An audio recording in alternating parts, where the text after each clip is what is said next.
Hello students, स्वागत है आप सभी का आपके अपने YouTube channel smart study classes पर। तो आप सभी को पता है कि फिजिक्स पार्ट 1 हमारा अल्टरनेटिंग करंट वाला जो चैप्टर वो चल रहा है। जितना भी थ्योरी बेस्ड होता है वो लगभग हमारा कंप्लीट हो चुका है। इसमें एक आध दो हेडिंग्स रह गई थी, अकॉर्डिंग टू मी वो ज़्यादा इंपॉर्टेंट नहीं है। और जब हम प्रीवियस पेपर आपको कराएंगे, अगर वहाँ पर वो हेडिंग्स आती है तो वहाँ पर करा दिया जाएगा, टेंशन मत लो। आज स्टूडेंट हम इसके न्यूमेरिकल्स डिस्कस करने वाले हैं, क्योंकि अगर हम 2021 की बात करें तो इस चैप्टर से न्यूमेरिकल्स आने की संभावना बहुत ज़्यादा है। लेकिन न्यूमेरिकल्स अगर आपको सही तरह सीखना है तो सबसे ज़्यादा जरूरी क्या होता है? फॉर्मूला। तो सबसे पहले इस चैप्टर में जितने भी इंपॉर्टेंट फॉर्मुलाज होते हैं मैं आपको वो बताऊंगा, उसके बाद न्यूमेरिकल्स कराने वाला हूं। तो वीडियो को पूरा देखना, बिल्कुल भी स्किप। हेलो स्टूडेंट्स, तो आप सभी के लिए गुड न्यूज़ है। बंसल क्लासेस का नाम तो आपने जरूर सुना होगा। कोटा के एक प्रतिष्ठित संस्थान है जहां पर IIT JEE मेंस की तैयारी कराई जाती है। आप सभी ने इसका नाम तो जरूर सुना होगा। तो स्टूडेंट, बंसल क्लासेस के टॉप एजुकेटर्स आपको अनअकैडमी पर टीच करने वाले हैं JEE मेन एंड एडवांस 2023 के लिए। ठीक है बच्चों, अब देखो मैं आपको पूरा बता दूं कौन कौन से टीचर हैं। तो देखो यहाँ पर आप देख सकते हो, समीर बंसल हैं, MD हैं बंसल क्लासेस कोटा के, 18 ईयर प्लस टीचिंग एक्सपीरियंस है। Accelerate the momentum of your preparation for IIT JEE 2023 mathematics. ठीक है, और ये जो बैच स्टार्ट हो रहा है स्टूडेंट, स्पार्क बैच, ये 10 दिसंबर से स्टार्ट हो रहा है। और अधिक जानकारी के लिए आप इस वीडियो के डिस्क्रिप्शन में जा सकते हो। ठीक है, यहाँ पर आप देख सकते हो student, walk the shortest path to IIT JEE 2023 with Aarti Bansal. ये हैं डायरेक्टर हैं बंसल क्लासेस की, इनको 20 ईयर प्लस एक्सपीरियंस है बच्चों। उसके बाद स्टूडेंट आगे बात करते हैं, यहाँ पर आप देख सकते हो ये सर हैं शाहनवाज फयाज, इनको 19 प्लस ईयर एक्सपीरियंस है। और ये भी आपको 10 दिसंबर से जो बैच स्टार्ट हो रहा है स्पार्क बैच, उसमें आपको पढ़ाने वाले हैं। तो आपको बेनिफिट्स क्या हैं इस बैच से स्टूडेंट? JEE 2023 एस्पिरेंट्स, अगर आप 10th या 11th में हो, आने वाले हो, या फिर 10th में पढ़ रहे हो या फिर 11th में आने वाले हो, तो आप सभी के लिए बहुत बड़ी गुड न्यूज़ है। क्योंकि जैसे आपको हॉलिडे मिलेगा उसमें आपके पास प्रिपरेशन करने का मौका है with complete entire 11th portion around अक्टूबर। और अक्टूबर तक आपका जो 11th का पोर्सन है वो पूरा का पूरा कंप्लीट करा दिया जाएगा।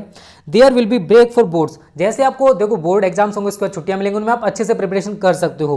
Class 10th aspirants who wants to start early and finish early and then revise, जो बच्चे 10th में हैं और अच्छे से तैयारी करना चाहते हैं और अच्छे से सिलेबस करना चाहते हैं IIT JEE का, तो वो बच्चे जरूर ज्वाइन करें स्पार्क बैच को। अधिक जानकारी के लिए आप इस वीडियो के डिस्क्रिप्शन में जा सकते हो स्टूडेंट्स। तो स्टूडेंट, आज हमारा जो पहला फॉर्मूला है और सारे फॉर्मूला मैं आपको लिख के बताऊंगा, ठीक है ना। चैप्टर आप सभी ने बहुत अच्छे से पढ़ रखा है।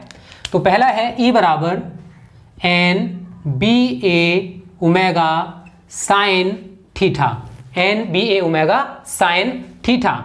अब स्टूडेंट, आप सभी को पता है कि N क्या है? फेरों की संख्या होती है, B क्या है? चुंबकीय क्षेत्र, A क्या है? क्षेत्रफल, और ओमेगा क्या होता है? कोणीय वेग। और आपको पता होगा कि ये जो वैल्यू है ये किसके इक्वल होती है? E0 के। तो E0 बराबर होता है स्टूडेंट आपका NBA ओमेगा। अब आप कहोगे सर E0 क्या है? तो E0 है स्टूडेंट अधिकतम प्रेरित विद्युत वाहक बल। फॉर्मूला इस चैप्टर में बहुत ज्यादा है। अधिकतम प्रेरित विद्युत वाहक बल, प्रेरित विद्युत वाहक बल, ठीक है। और आगे हम इस सूत्र को लिखना चाहते हो, लिख सकते हैं E बराबर E0 साइन थीटा लिख सकते हो। बट थीटा बराबर आप सभी जानते हो बच्चों, थीटा बराबर क्या होता है? Omega T. तो मैं इस सूत्र को क्या लिखूंगा? इसलिए E बराबर E0 साइन ओमेगा टी, ठीक है ना। तो आपको तीनों सूत्र याद रखने बच्चों, ये भी तैयार कर लेना है। E बराबर E0 या E बराबर NBA omega sine theta. E0 बराबर क्या होता है? NBA omega. E0 बराबर, अब देखो NBA ओमेगा की जगह हम लोग क्या रख देंगे? E0, तो क्या रह जाएगा? E बराबर E0 साइन थीटा। और थीटा बराबर आप सभी जानते हो, मैं आपको बता चुका हूं ओमेगा टी होता है। तो हमारा क्या सूत्र बना? E बराबर E0 साइन ओमेगा टी। अब बात करते हैं अगला सूत्र, इसी के ऊपर डिपेंडेंट है स्टूडेंट। प्रत्यावर्ती वोल्टेज की बात करें तो V बराबर हमारा सूत्र होता है V0 साइन ओमेगा टी, ठीक है। तो सेम चीजें हैं। यहां पर E क्या है? प्रेरित विद्युत वाहक बल है, बट यहां पर V क्या है? प्रत्यावर्ती वोल्टेज है। इतना आसान तरह आ जाएगा। और यहां पर क्या है? अधिकतम V0 लग गया तो इसका मतलब क्या? अधिकतम, ठीक है ना। बस इतना याद रखना है आप सभी को। अब आगे बात करते हैं तीसरा सूत्र है बच्चों, I बराबर I0 sine omega T. I बराबर I0 साइन ओमेगा टी, और इनको शिखर मान भी कहते हैं, ठीक है ना। ये हो जाएगा प्रत्यावर्ती वोल्टेज का शिखर मान और ये हो जाएगा प्रत्यावर्ती धारा का शिखर मान। अगर आप लिखना चाहते हो तो लिख सकते हो। V0 बच्चों हमारे यहां पर क्या है? प्रत्यावर्ती वोल्टेज का शिखर मान, प्रत्यावर्ती वोल्टेज का शिखर मान, ठीक है। ये सूत्र आप सभी बहुत अच्छे से तैयार कर लेना। और I0 की बात करेंगे बच्चों तो क्या है? प्रत्यावर्ती धारा का शिखर मान, प्रत्यावर्ती धारा का शिखर मान। ठीक है, चलो अगला बात करते हैं अब। Vrms बराबर आप सभी ने पढ़ रखा होगा बच्चों, Vrms बराबर होता है हमारा V0 अपॉन √2। Vrms ये सूत्र बहुत ज्यादा इंपॉर्टेंट है, बहुत ज्यादा न्यूमेरिकल्स इस पर हैं। तो अगर हम Vrms की बात करेंगे बच्चों तो ये क्या है, प्रत्यावर्ती वोल्टेज का वर्ग माध्य मूल मान। क्या है, वर्ग माध्य मूल मान क्या है, Vrms। इसी प्रकार से आप अगला जो सूत्र बना सकते हो बच्चों, पांचवा जो है वो है Irms बराबर I0 अपॉन √2। तो यहां पर आपका Irms क्या हो जाएगा, जैसे हमने Vrms लिखा है उसी प्रकार से आप Irms के भी लिख सकते हो। तो प्रत्यावर्ती धारा का वर्ग माध्य मूल मान। ठीक है ना, तो दिक्कत किसी को नहीं होने वाली है। इन फॉर्मूलाज को अच्छे से प्रिपेयर कर लेना बच्चों, आपको बहुत सारे न्यूमेरिकल्स इन्हीं पर देखने को मिलेंगे, टेंशन मत लो। और देखो मैंने आपको बताया था IM VM, अगर पता हो तो अच्छी बात है, नहीं पता तो कोई दिक्कत नहीं है। ठीक है ना, माध्यमान जो बोलते हैं, औसत मान जो बोलते हैं, IM अगर हम निकालेंगे प्रत्यावर्ती धारा के लिए तो ये मैंने आपको बताया था +2I0 अपॉन पाई, बताया था, आप सभी को पता होगा, मेरे सूत्र बता चुका हूं आप सभी को। ये प्रथम अर्धचक्र के लिए। अगर हम द्वितीय अर्धचक्र की बात करें तो थोड़ा सा अंतर आएगा, या प्लस की जगह आपका माइनस लग जाएगा। वो द्वितीय अर्धचक्र के लिए प्रत्यावर्ती धारा का औसत या माध्यमान होता है। ठीक है ना, अब आगे बात करते हैं अगले सूत्र की, 7वां। अगर हम इसी तरीके से बच्चों प्रत्यावर्ती वोल्टेज के लिए बात करेंगे तो वो होता है Vm बराबर +2V0 अपॉन पाई। ठीक है, तो रटना नहीं, सूत्रों को केवल समझना बच्चों, और आप आसानी से न्यूमेरिकल्स को कर सकते हो इन फॉर्मूलाज को याद करके। आगे बात करते हैं, 8वां सूत्र है बच्चों। अब देखो आप सभी ने पढ़ रखा होगा तो अच्छी बात है। ओमेगा बराबर मैं आपको बता चुका हूं 2πf होता है, पता है ना, पता है नहीं पता, बता चुका हूं, आप सभी को पता होगा। और f बच्चों यहाँ पर हमारा क्या है, फ्रीक्वेंसी या आवृत्ति। f बराबर क्या है, आवृत्ति। ठीक है, तो ये सूत्र बहुत ईजी है, बहुत ईजी है अगर आप इनको सही तरह तैयार करोगे तो। अगला सूत्र है XL बराबर ω/L। आप सभी ने इस सूत्र को तो जरूर पढ़ा होगा, और आपने चैप्टर पढ़ रखा है तो किसी को दिक्कत नहीं होने वाली है। ठीक है, जहां XL आपका क्या है, प्रेरण प्रतिघात, और L हमारा क्या है बच्चों यहाँ पर, प्रेरकत्व। L क्या है बच्चों यहाँ पर, प्रेरकत्व। ठीक है, चलो अगला सूत्र है 10वां। सूत्र यार ज्यादा है, फिर मैं आप सभी से कहूंगा तो इनको अच्छे से प्रिपेयर कर लेना, चैप्टर बहुत ज्यादा इंपॉर्टेंट रहता है ये। XC बराबर होता है बच्चों 1/ωc। XC बराबर क्या होता है, 1/ωc। और अगर आप इसको चेंज करके लिखना चाहते हो तो ओमेगा की जगह आप 2πf लगा सकते हो, तो XL बराबर क्या हो जाएगा, 2πfl। ठीक है ना, तो ये भी सूत्र है, बहुत ज्यादा जगह यूज होगा, तो इसको भी आप अच्छे से प्रिपेयर कर लेना। मैं सेम यहाँ पर करूंगा, पहले बता देता हूं। XC बच्चों यहाँ पर क्या है, XC है बच्चों यहाँ पर धारितीय प्रतिघात। क्या है, धारितीय प्रतिघात। और अगर आप ओमेगा की जगह 2πf लगाओगे तो यहां पर आपका सूत्र बन जाएगा XC = 1/2πfc।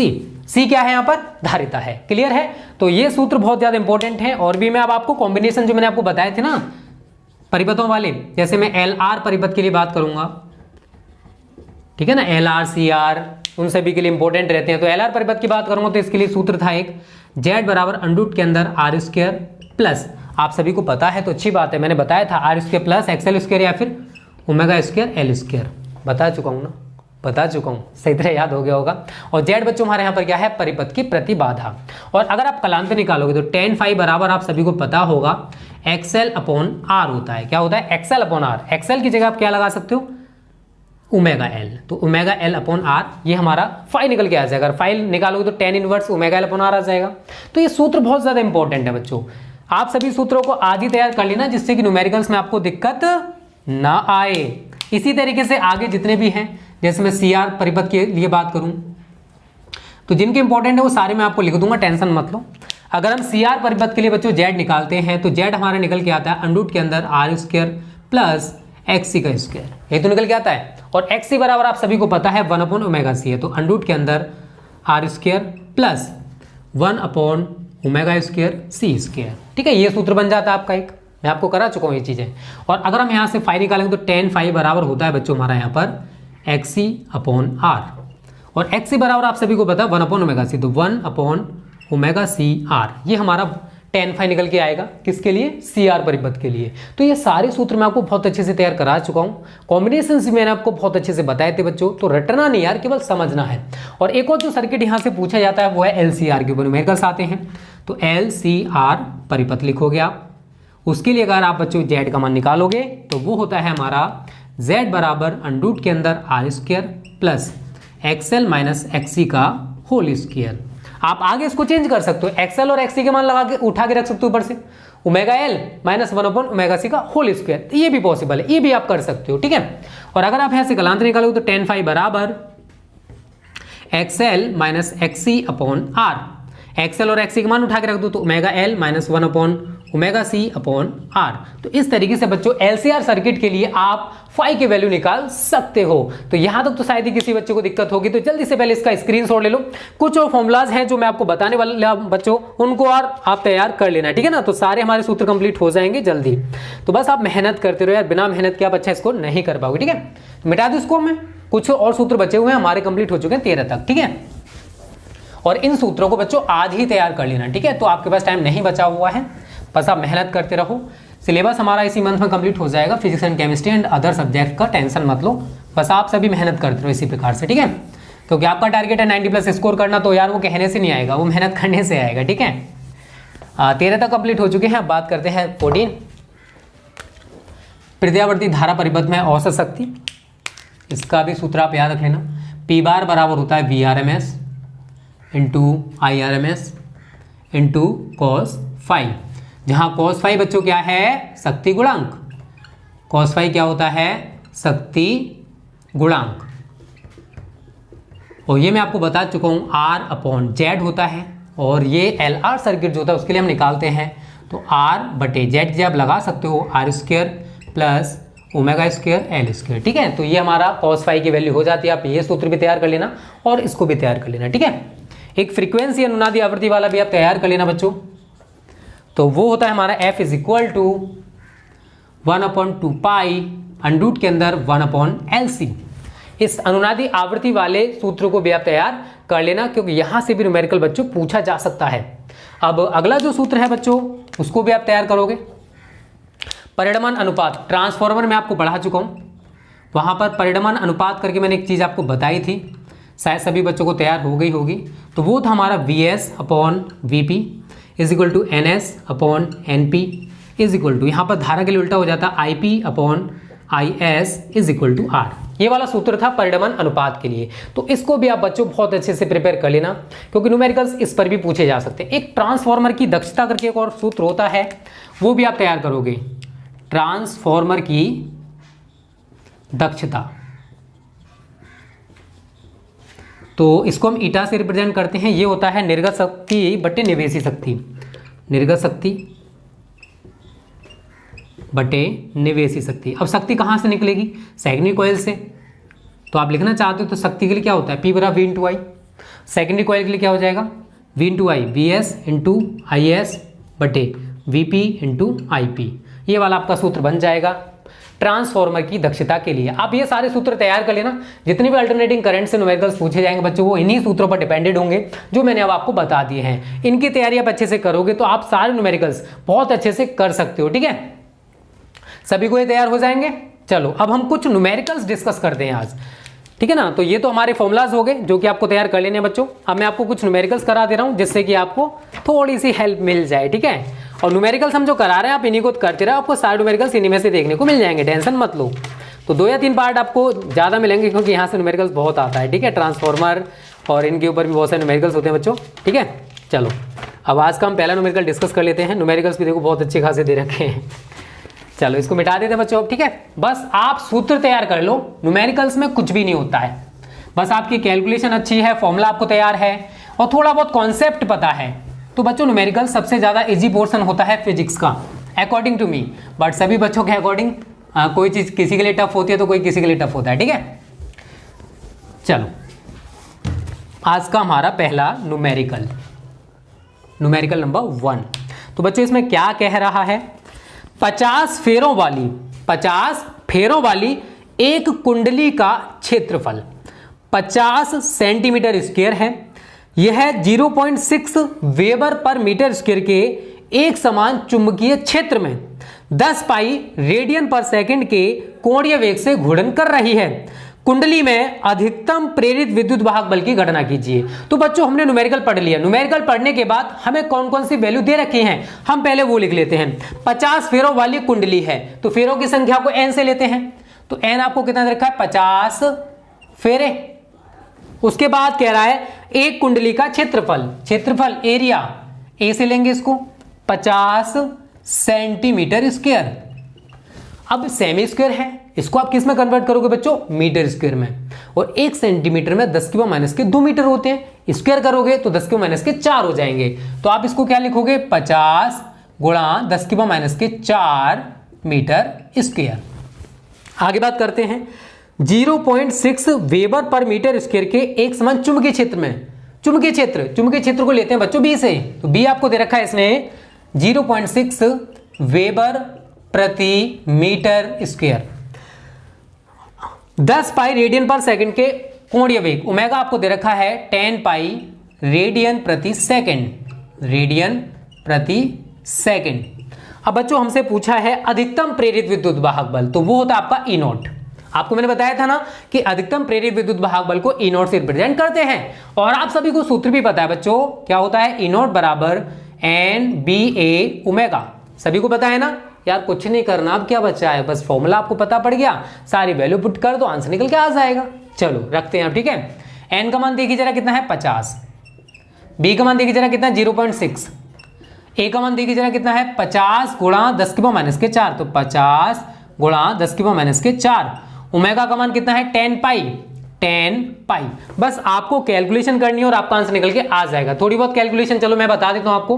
50 का 50 में गुणा करोगे तो 2500 हो गया, गुणा 0.6 है, गुणा 10 की पावर माइनस के 4 है, इंटू 10 पाई है। अब बच्चों समझना एक चीज, अगर आप समझदार हो तो समझ जाना, ये 10 है, 10 के ऊपर 1 पावर मान सकता हूँ।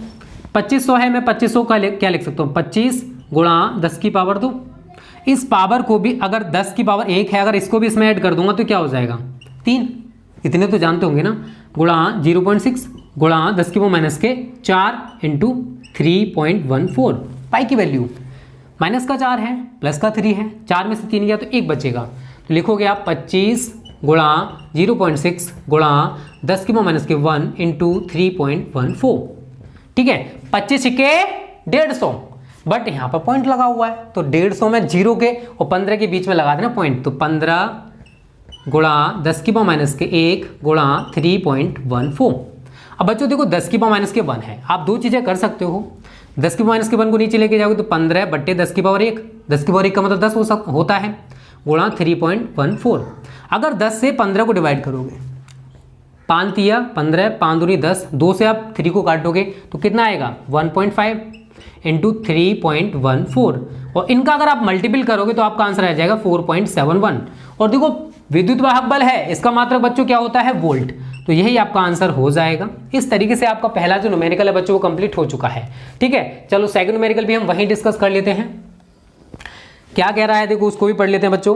किसी प्रत्यावर्ती धारा परिपथ में धारा का शिखर मान क्या होता है आई नॉट, क्या होता है आई नॉट, ठीक है। तो आई नॉट बच्चों आपको दे रखा है इसने 2√2 एम्पियर, 2√2 एम्पियर। और देखो जितने भी न्यूमेरिकल्स हम करा रहे हैं वो कुमार मित्तल की बुक से होते हैं, सबसे ज्यादा न्यूमेरिकल्स इसी बुक से पूछे जाते हैं अकॉर्डिंग टू मी। जितना मेरा प्रीवियस पेपर का मतलब प्रीवियस साल का एक्सपीरियंस है उसके अकॉर्डिंग आपको बता रहा हूं बच्चों। उसके बाद कह रहा है परिपथ में लगे अमीटर। देखो अमीटर हो या वोल्ट मीटर हो, उसका जो पाठ्यांक होता है ना वो आरएमएस वैल्यू होती है, आरएमएस। अगर अमीटर है तो आईआरएमएस होगा और वोल्ट मीटर है तो वीआरएमएस होगा, ठीक है। तो यहाँ पर आई नॉट है तो इसने आईआरएमएस बच्चों हमसे पूछा है इनडायरेक्टली। तो आईआरएमएस बराबर आप सभी को यार सूत्र पता है, क्या है आई नॉट अपॉन √2, सभी को पता है यार। बस आई नॉट क्या वैल्यू लगा दो, कितनी दे रखी है आपको 2√2 और नीचे क्या है आपका √2 है। परेशानी है इसमें अब, अरे √2 से √2 काट दो यार, क्या बचा 2, यही आपका आंसर है एम्पियर, ठीक है। इस तरीके से आपका सेकंड न्यूमेरिकल भी बच्चों कंप्लीट हो गया है। चलो इसका पहले स्क्रीनशॉट ले लो। अब बात करते हैं अगले न्यूमेरिकल की, थोड़ा सा टिपिकल सा है बट कोई दिक्कत नहीं, मैं समझा दूंगा अच्छे से, ठीक है, टेंशन ना लो। मिटा देते बच्चों, 2 न्यूमेरिकल्स हमारे कंप्लीट हो चुके हैं आज, ठीक है। अब जल्दी आपकी जो फर्स्ट पार्ट है कंप्लीट हो रहा है, फिर हमारा पूरा फोकस सेकंड पार्ट पर रहेगा जिसमें आपका वेव ऑप्टिक्स, मॉडर्न फिजिक्स, ये सब कुछ चलने वाला है। तो बस हमारे ऊपर पेशेंस, मतलब थोड़ा भरोसा बनाए रखो यार, भरोसा बनाए नहीं रखोगे तो कैसे काम चलेगा, ठीक है। चलो अब बात करते हैं अगला न्यूमेरिकल नंबर 3। और देखो आप कहते हो सर ज़्यादा बड़ी वीडियो, तो यार कोई नहीं देखता बड़ी वीडियोस को बच्चों। हम मैथ्स की वीडियो रियलिटी बता रहा हूँ आपको 1-1 घंटे की देते हैं, बट यार उसमें एवरेज व्यू ड्यूरेशन 2 या 3 मिनट रहता है, ठीक है। अब बताओ इतनी बड़ी वीडियो बनाने से फायदा क्या हुआ। अब ये कह रहा है एक प्रत्यावर्ती धारा समीकरण बच्चों आपको दे रखा है I बराबर 50 sin 100 पाई टी, ठीक है ना। इस तरीके से आपको इक्वेशन दे रखा है एम्पियर। अब उसके बाद बच्चों हमसे ये कह रहा है धारा की आवृत्ति मतलब फ्रीक्वेंसी आपको निकालनी है बच्चों। उसके बाद धनात्मक अर्धचक्र में औसत धारा, धनात्मक अर्धचक्र में औसत धारा, ठीक है, निकाल लेंगे, कोई दिक्कत नहीं है। उसके बाद आभासी धारा, उसके बाद t बराबर 1/300 सेकंड पर धारा का जो मान है वो हमको ज्ञात करना है। मतलब धारा ही 3 कंडीशन में इसने पूछ ली है। चलो करते हैं इसको। देखो बच्चों सबसे पहले f निकाल लेते हैं, ठीक है। तो देखो हमें ये इक्वेशन दे रखी है, इसको हम इक्वेशन नंबर फर्स्ट बना लेते हैं। अब इसी का हम कंपेरिजन कराएंगे बच्चों I बराबर I0 साइन ओमेगा टी से, ठीक है। इससे आप कंपेरिजन कराओगे इक्वेशन, आप सभी को पता है यही होती है तुलना करने पर, ठीक है बच्चों। तो ओमेगा बराबर कितना आ गया 100 पाई, तो ओमेगा बराबर आप क्या लिख दोगे 100 पाई, ठीक है ना, रेडियन पर सेकंड। बट उसने पूछा आपसे एफ, तो आप सभी को पता है यार ओमेगा बराबर क्या होता है 2 पाई एफ होता है, और एफ अगर आप निकालोगे तो क्या हो जाएगा ओमेगा अपॉन 2 पाई। ओमेगा आपको दे रखा बच्चों 100 पाई, और ये क्या है 2 पाई है, पाई से आपका पाई कैंसिल, 2 से 100 को काटोगे तो 50 और कट गया, तो यही आपका आंसर हो जाएगा 50 हर्ट्ज। तो इसमें तो शायद किसी को दिक्कत नहीं होने वाली। हमारा पहला जो आंसर है बच्चों वो आ चुका है। उसके बाद कह रहा है धनात्मक अर्धचक्र में औसत धारा, तो IM बराबर होता है आपका प्लस 2I0 अपॉन पाई, औसत धारा।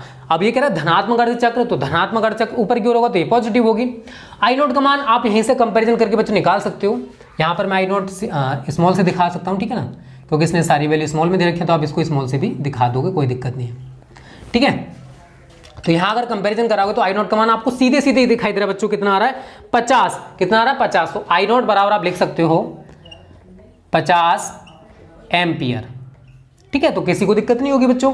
चलो ये वैल्यू हम यहाँ पर पुटअप करेंगे, तो 2 × I0 की जगह आप उठा के रखोगे 50 को, 50 बटे पाई का मान आप सभी को पता है 3.14 होता है, तो 50 दूनी 100 बटे 3.14। और आप इसको अगर इससे काटोगे तो बच्चों आपका आंसर निकल के आने वाला है, ये आपका आंसर आएगा 31.8। इसको आप काट के देख लेना तो कितना आ जाएगा 31.8 एम्पियर, ठीक है। क्लियर है यहाँ तक, कोई दिक्कत नहीं है। उसके बाद बच्चों इसने बोला है आभासी धारा।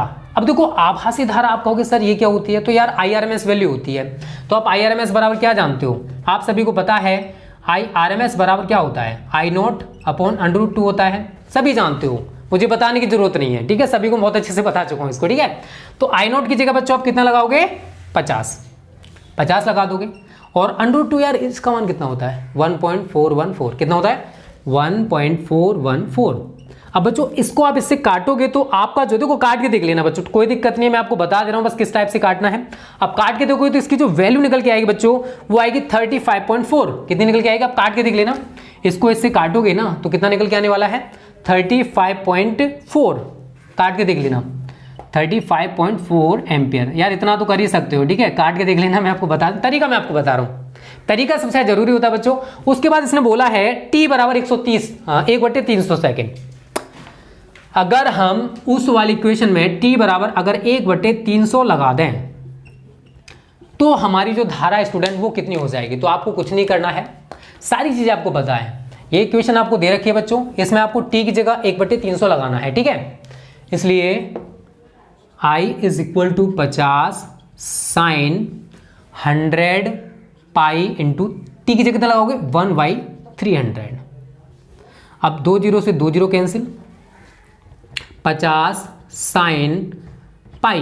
अब पाई का मतलब 180 होता है, आप सभी जानते हो एंगल में, तो 50 साइन 180 डिग्री। सभी को पता होगा, मुझे बताने की जरूरत नहीं है। और साइन 180 का मान बच्चों कितना होता है, आप सभी को पता होना चाहिए कि साइन 180 का मान कितना होता है।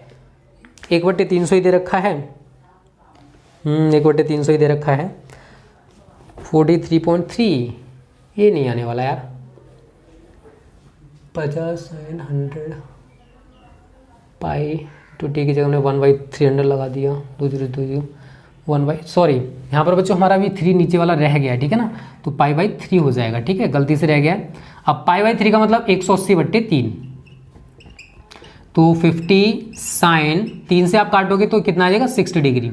और साइन 60 का मान √3/2 होता है, तो 50 इंटू √3/2, तो 2 से इसको काटोगे तो 25 वर्ग डे आएगा, तो 25 गुणा 1.732, आप इनका मल्टीपल करके देख लेना और आपका आंसर निकल के आ जाएगा 43.3 एम्पियर। ठीक है, तो इसने 4 चीजें पूछी थी बच्चों, बहुत अच्छा सवाल है, पूछा जा सकता है, कंफ्यूज हो जाते आप। तो एक आंसर तो बच्चों हमारा यहाँ पर आया, ठीक है, एक तो आपका ये आ गया, एक आंसर आपका बच्चों यहाँ पर दिखाई दे रहा है आप सभी को ये वाला, और एक आंसर आपका बच्चों ये रहा, और एक हमने शुरुआत में आपको बता दिया था ये वाला, ठीक है ना। तो ये 4 क्वेश्चंस थे, एक ही सवाल में इसने पूछे थे, और चारों के आंसर्स हमने बहुत अच्छे से बता दिए।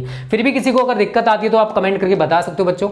उम्मीद करता हूँ तीनों सवाल आपको बहुत अच्छे से क्लियर हो गए होंगे। तो अगर आपको इस चैप्टर के फॉर्मुलाज अगर अच्छे से प्रिपेयर हैं तो न्यूमेरिकल्स में दिक्कत नहीं आने वाली, इतने अच्छे से क्लियर करा देंगे, टेंशन मत लो। तो आज की वीडियो कैसी लगी कमेंट कर देना, अच्छी लगी तो लाइक और शेयर करने में मत करना। ओके।